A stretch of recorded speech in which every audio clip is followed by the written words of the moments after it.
Beleza? Estou aqui com mais um vídeo sobre o filósofo Kant. Eu fui responsável pelo diretor da arte junto com a Natália. Isso aí, nós somos os diretores de desenho de todo o trabalho. Eu sou o Anthony. E eu sou o Matheus e nós somos diretor de pesquisa. Oi, eu sou o Gabriel Sampaio e eu sou o narrador principal. Muito obrigado. E eu sou o Lucas, responsável... O que eu sou responsável? Edição! Ah, tá. Tá bom. Eu sou o Lucas, sou o diretor de edição. Immanuel Kant, nascido em 1724 e morreu em 1804 no Império Alemão, foi um dos principais pensadores do período moderno da filosofia. Kant surge no contexto do Iluminismo, século XVIII, época na qual o uso da razão era considerado indispensável para a compreensão dos fenômenos naturais e sociais. Ao longo da sua vida, Kant tratou de diversas questões, como a natureza do espaço e do tempo, mas é mais reconhecido por promover a reunião conceitual entre o empirismo de Hume e o racionalismo de Descartes, realizando uma crítica aos mesmos, assim desenvolvendo seu próprio sistema filosófico, o criticismo.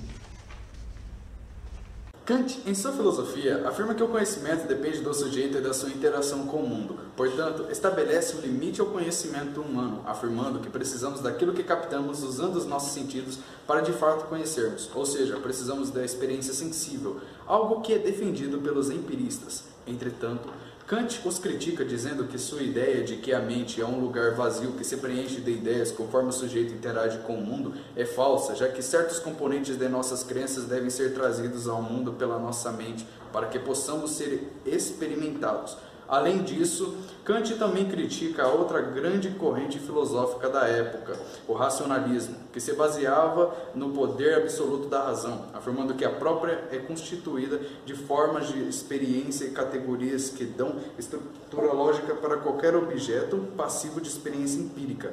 Deste modo, Kant une aspectos dessas duas grandes correntes filosóficas e afirma que o conhecimento é constituído de matéria e forma, sendo a matéria a própria coisa que estamos buscando conhecer e que é passível da experiência sensível, e a forma somos nós mesmos, ou seja, para Kant, somos nós que atribuímos sentido às coisas que analisamos. Deste modo, Kant afirma que a experiência sensível é indispensável para o conhecimento, porém, ela não afirma que a experiência sensível não afirma que seria nada se não utilizássemos da razão para encontrarmos sentidos naquilo que estamos analisando. Assim sendo, Kant afirma que todo sujeito é dotado de duas faculdades, a sensibilidade, que seria a faculdade pela qual recebemos as representações exteriores, e o entendimento, que nos possibilita produzir e pensar conceitos. Além disso, Kant afirma que essas duas faculdades possuiriam mais de uma forma.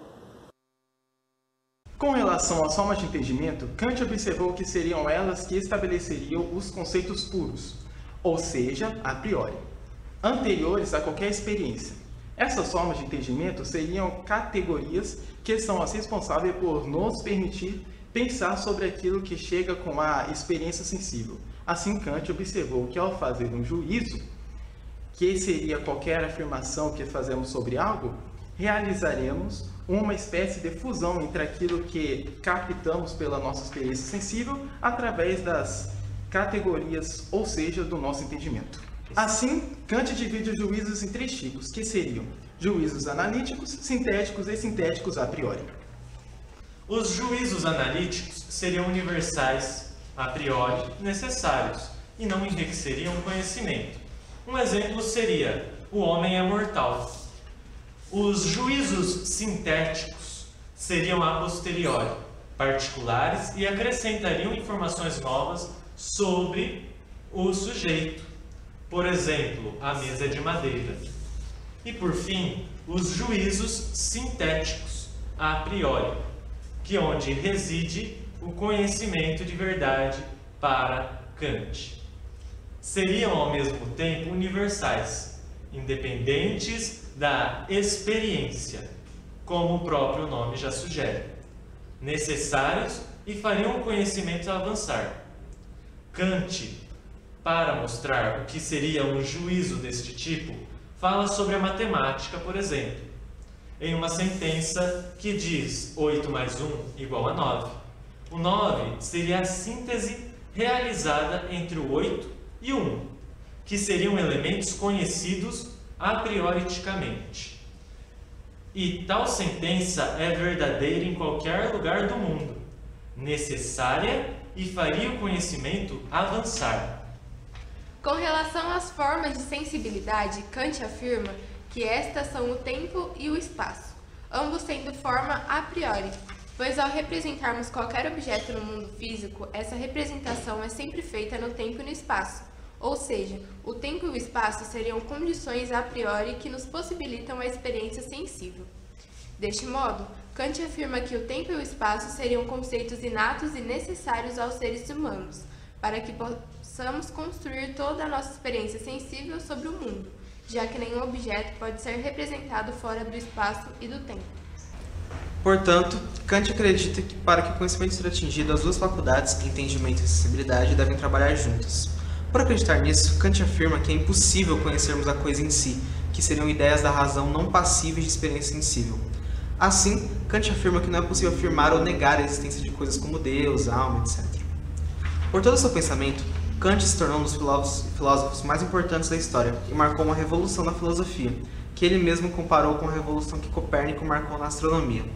A revolução copernicana de Kant se consistiria em afirmar que, ao observarmos um objeto, a imagem que se formaria na nossa mente não seria determinada pelo objeto, mas seria o nosso modo de perceber a realidade que determinaria e formaria essa imagem. Espero que tenham gostado. Deixa o like, ativa o sininho e se inscreve no canal. Eu esqueci de dizer.